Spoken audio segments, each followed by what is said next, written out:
Tense की एक एक श्रृंखला बढ़ते बढ़ते बढ़ते हम लोग आज कहां तक आ गए? फ्यूचर परफेक्ट की बात करने वाले हैं। एक बार हम बात कर रहे हैं जिसकी बात हम बार बार करते हैं, एक चिन्ह लगाते हैं। याद करिए, ये तीनों इंडेफिनिट, ये तीनों कॉन्टिन्यूअस, ये तीनों परफेक्ट और ये तीनों परफेक्ट कॉन्टिन्यूअस। याद करिए, हमारा एक चिन्ह अलग लगा हुआ है, मतलब हम लोग तीनों इंडेफिनिट समाप्त कर चुके हैं, तीनों कॉन्टिन्यूअस समाप्त हो चुकी है, दो परफेक्ट समाप्त हो चुका है। ये जो व्हाइट कलर का है यही आज शुरू हो रहा है, मतलब तीनों इंडेफिनिट, तीनों कॉन्टिन्यूअस, तीनों परफेक्ट में से आज इस परफेक्ट की बात हो चुकी है। मतलब पास्ट परफेक्ट की बात लंबी चली थी, क्योंकि इसमें दो पार्ट थे, एक बिफोर से और एक आफ्टर से। आज हमारी बात होने वाली है किसकी? फ्यूचर परफेक्ट की। तो आइए देखते हैं ये क्या होता है।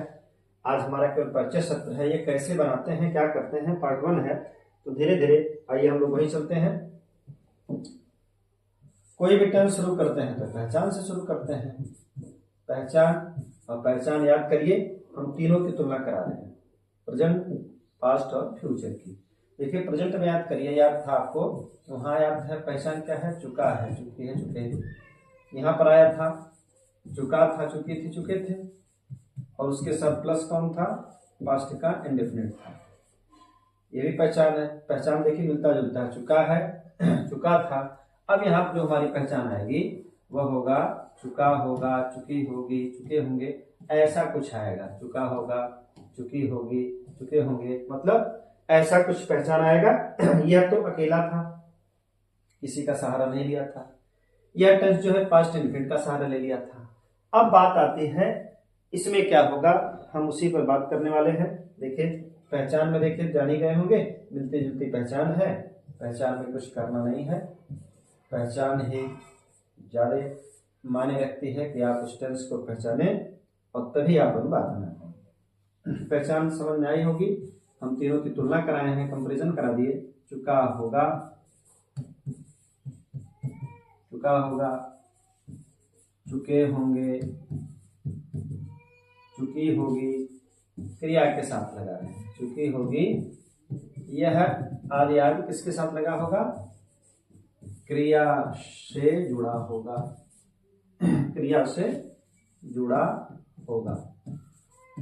ये इसकी पहचान हो गई, और पहचान नंबर 1 हो गई। दूसरी इसकी पहचान क्या है? देखिए वहां याद करिए पास्ट के परफेक्ट में कि पास्ट का इंडेफिनिट उसकी सहायता किया था, एक उपवाक्य आया था, यहां पर भी सहायता करने आया था। थोड़ा सा फिर उस चिन्ह की तरफ चल रहे हैं। तीनों इंडेफिनिट, तीनों कंटिन्यूअस, तीनों परफेक्ट, तीनों परफेक्ट कंटिन्यूअस। याद करिए जो यह था पास्ट का परफेक्ट, ये अपने ही घर घराने से उधार मांगा था, मतलब इसकी सहायता के लिए पास्ट इंडेफिनिट पहुंचा था। एक उपवाक्य के रूप में कभी बिफोर से कभी आफ्टर से जोड़ रहा था। अब क्या होगा, यह जो हम पढ़ रहे हैं इसको, फ्यूचर परफेक्ट को, यह क्या करेगा? यह अपने से उधार नहीं मांगेगा, मतलब इसकी सहायता यह नहीं करेगा। इसमें भी एक उपवाक्य आएगा। इसमें याद होगा कि पास्ट के परफेक्ट में इंडेफिनिट उपवाक्य जुड़ता है, बिफोर से या आफ्टर से। यहां पर मन में होगा कि यह फ्यूचर परफेक्ट है, तो यह भी जाएगा किसके? अपने खानदान में। कहां पर? जैसे यह अपने इंडेफिनिट पे पहुंचा था, तो यह भी अपने इंडेफिनिट पहुंचेगा। ऐसा नहीं है, यह क्या करेगा? पिछले एक खानदान को छोड़कर तीसरे खानदान की तरफ पहुंचेगा, मतलब तीनों इंडेफिनिट की बात हो रही है, यही हम लोग चल रहे हैं इसी पर। अब यह क्या करेगा? यह सीधे सीधे अपने से नहीं सहायता मांगेगा, इसकी बात तो हो नहीं सकती क्योंकि यह इसकी सहायता किया था। यह इंडेफिनिट बचा है, इंडेफिनिट में ही आएगा, मतलब सीधे सीधे यह बाईपास जाएगा किसके पास? प्रेजेंट के इंडेफिनिट के पास। तो यह बात समझ आ गई होगी कि जो फ्यूचर का परफेक्ट है यह एक उपवाक्य के साथ जुड़ेगा, तो वह उपवाक्य समझ में आ गया, यह प्रेजेंट का इंडेफिनिट होगा। तो लिख देंगे इसमें एक उपवाक्य, एक उपवाक्य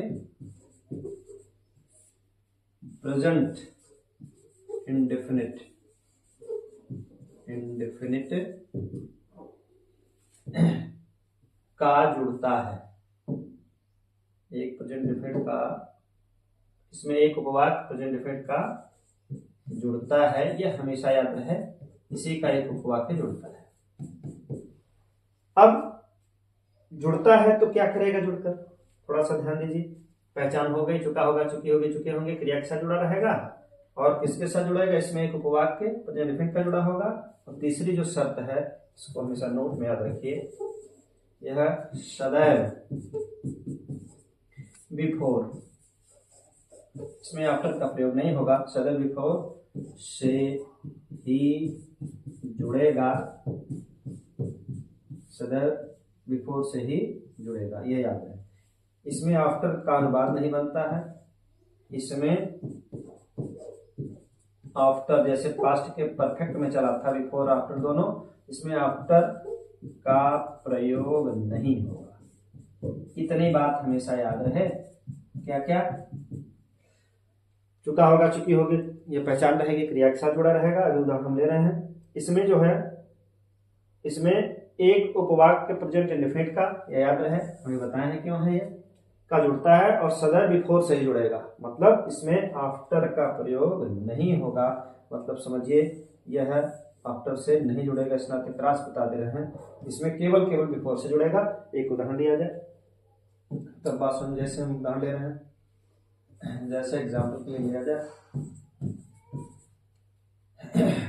माँ के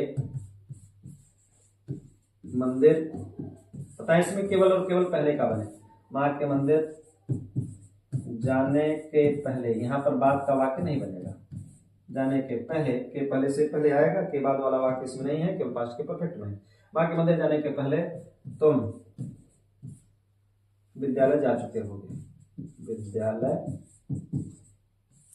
जा चुके होगे। अब समझ गए बात कि हम क्या कर क्या रहे हैं, लिख क्या रहे हैं, बताए हैं।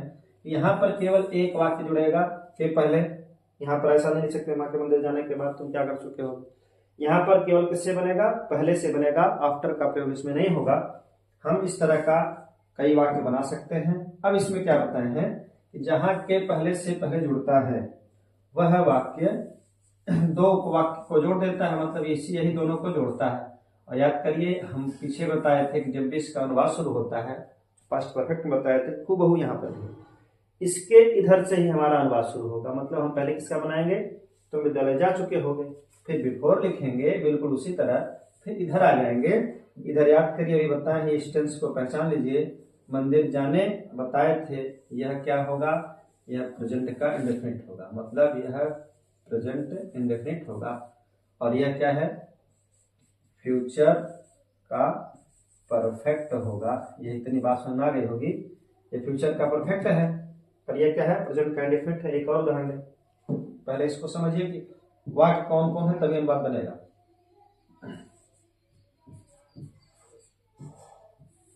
बच्चों के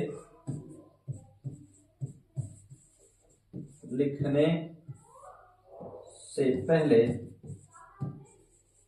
बच्चों के लिखने से पहले घंटी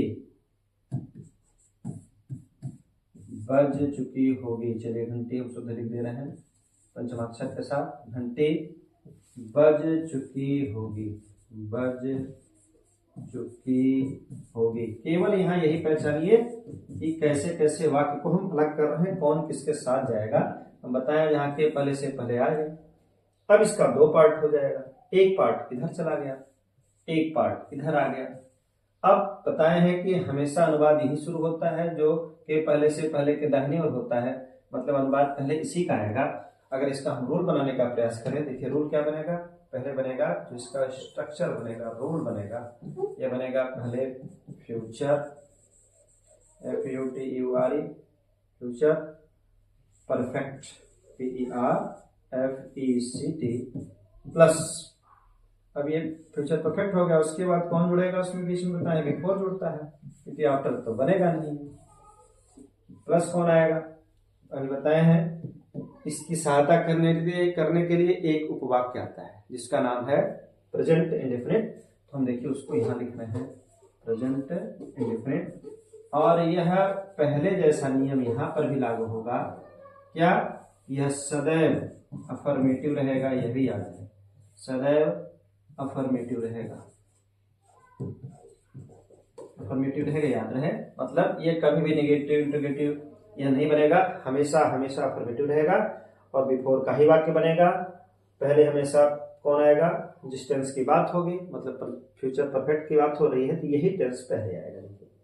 उसके बाद बिफोर का प्रयोग करेंगे और प्रेजेंट का डिफरेंट बात करेंगे। तो अनुवाद याद रखिए कहाँ शुरू करते हैं, हमेशा के पहले से पहले का आगे, मतलब यही वाक्य आएगा, मतलब पहले घंटी बज चुकी होगी, उसके बाद यहाँ लिखेंगे अनुवाद उसका, फिर बिफोर लिखेंगे, फिर यहाँ देखिए बच्चों के लिखने, याद करिए चूंकि यह प्रेजेंट का इंडेफिनिट है तो इसके लिए हम लिखने को बताए हैं प्रेजेंट के इंडेफिनिट की पहचान।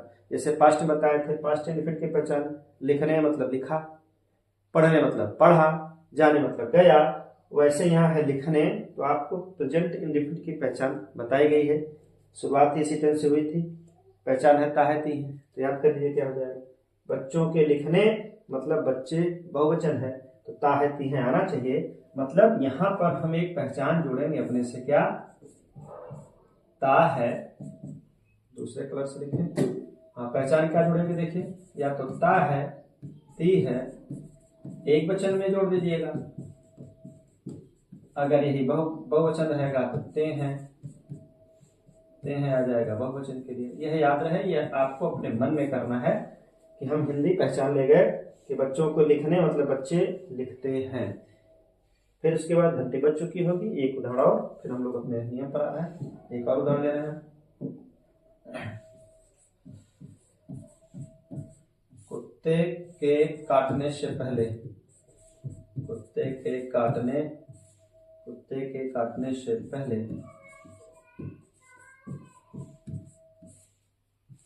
सभी मित्र भाग चुके होंगे।